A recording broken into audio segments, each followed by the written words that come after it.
Welcome back to Economics Learning. Today we discuss Keynesian Psychological Law of Consumption. आज हमने economics के अंदर देखना है केन्जियन का जो साइकोलॉजिकल लॉ ऑफ कंजम्पशन है इसको। इससे पहले हमने डिस्कस किया था Keynesian consumption function and Keynesian saving function, ये दो चीज़ें हमने डिस्कस कर ली थी। अब थर्ड जो केन्जियन की साइकोलॉजिकल लॉ ऑफ कंजम्पशन इसको देखना है। केन्जियन लॉ ऑफ कंजम्पशन क्या है? जब भी किसी पर्सन की जो इनकम है ना वो इंक्रीज़ होती है तो अपनी जो कंजम्पशन है ना वो भी इंक्रीज़ करता है बट एट लेस रेट, वो थोड़े से कम रेट पर जो उसकी इनकम है ना वो थोड़ी सी बच जाती है जिसको वो सेव करता है। जितनी भी उसकी इनकम बढ़ती रहेगी तो उसकी जो सेविंग है ना वो भी उसके साथ इंक्रीज़ होती रहेगी। अब बातें इस तरफ Keynesian psychological law of consumption क्या है? The average tendency on the part of the people is this, whenever the income of the people increases they increase the consumption but not as much their income increases.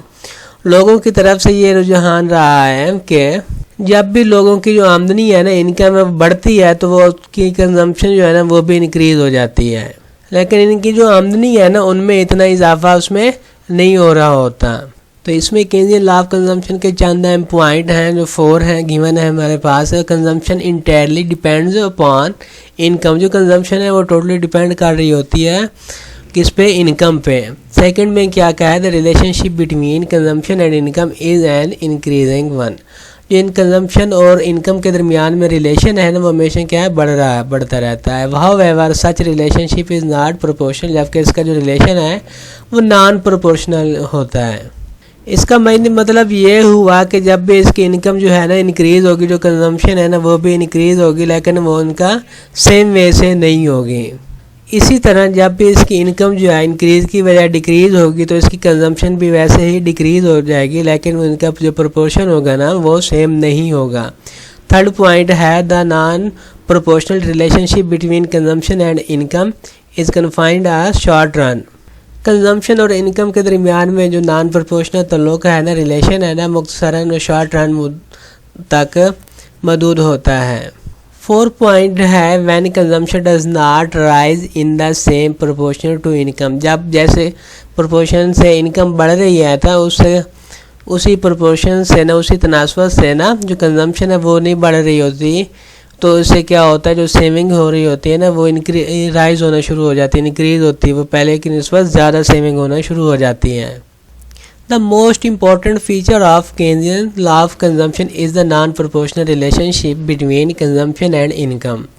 इसका most important feature है ना Keynesian का, वो किसके non proportional relationship है किसके बीच में? Consumption और इनकम के बीच में, जो रिज़ल्ट में हमें वैल्यू शो करवाता है MPC, marginal propensity to consume, जो कि लेस देन 1 है। तो इसमें हमारे पास जो है डेल्टा जो है ना वाई है, मतलब चेंज इन वाई जो है ना इनकम में चेंजेस आ रही है। वाई एंड सी की हमें वैल्यू दी गई है, जो इनकम 100 है, फिर दूसरे पे क्या है 150 है पड़े, तो कंजम्पशन कितनी में हो रही है, कितना हो रहा है? 100 हो रही है फर्स्ट में, और सेकंड में कितना आ रही है 130। अब जो है ना हमने इनके दरमियान में डिफरेंस फाइंड करना है।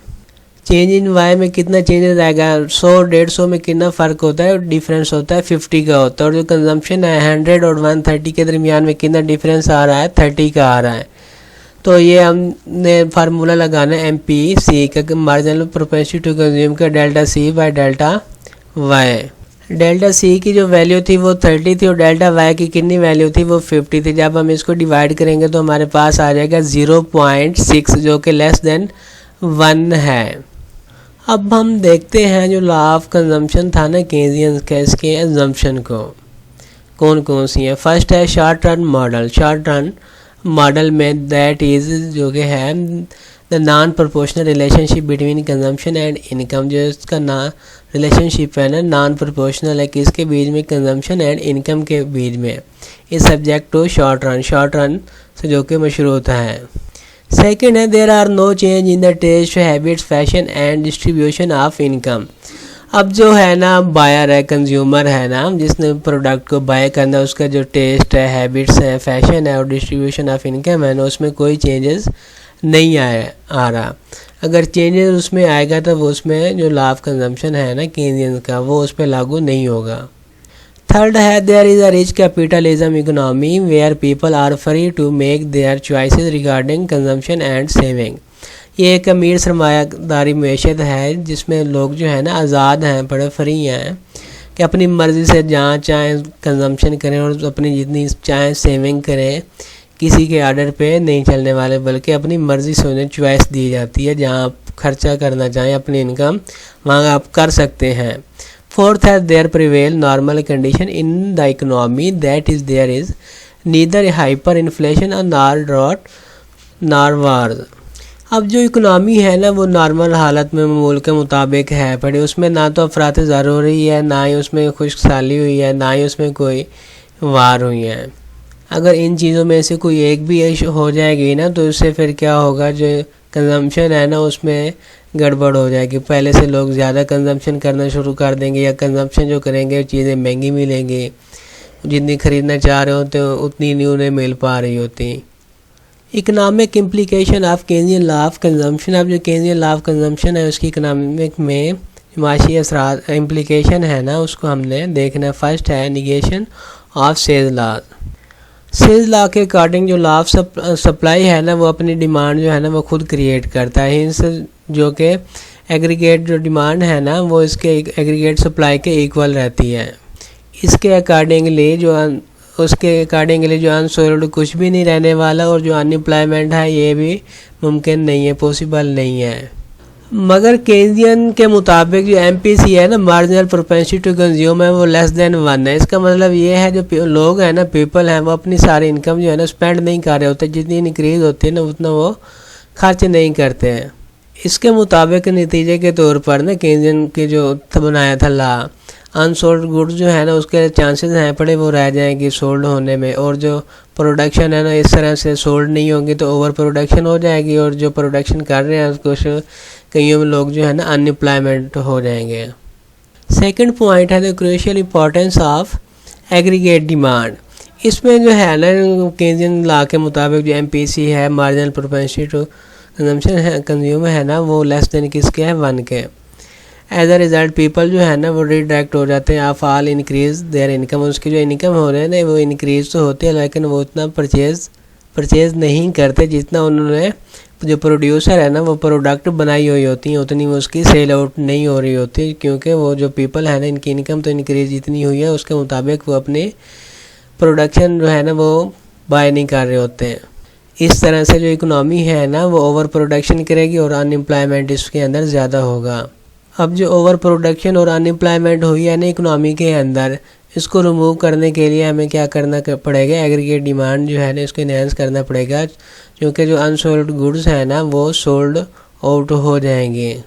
थर्ड पॉइंट है the turning point of trade cycle. इसमें क्या प्रोपोर्शनल जो है ना MPC लेस देन 1 है बिकम्स हेल्पफुल, जो कि हेल्पफुल साबित होगा। Explain turning point, turning point को एक्सप्लेन करने के लिए जो ट्रेड साइकिल का है इसमें ये बताएगा that is why it turn from boom to contraction. ये टर्न क्यों होता है बॉम्ब्स टू कंट्रैक्शन की तरफ, और ये डिप्रेशन टू रिवाइवल की तरफ क्यों हो रहा होता है। जो बॉम्ब हो रही होती है ना इसके बीच में जो इनकम है ना वो तो इंक्रीज़ हो रही होती है, मगर जो कंजम्पशन एक्सपेंडिचर है ना वो इतना इसके मुताबिक राइज नहीं कर रहे होते, वो कम हो रहे होते हैं।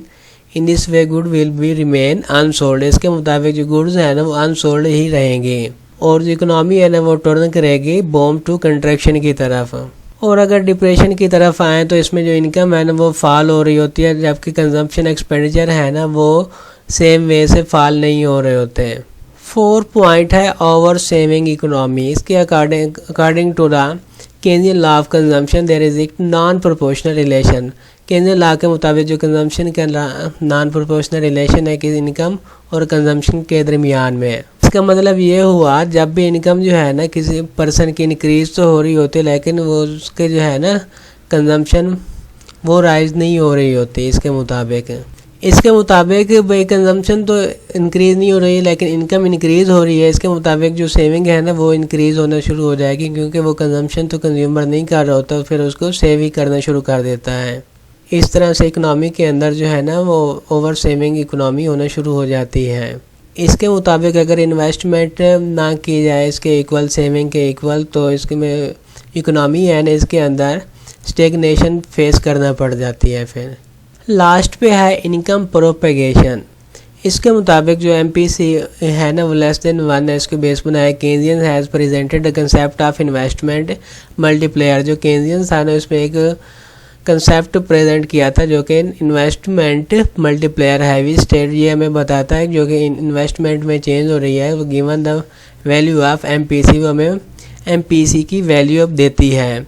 Will lead to increase national income many a time, जो कि इंक्रीज़ कर रही होती है मैनी टाइम की उसको नेशनल इनकम को। तो ये था आज का हमारा लेसन। Thank you.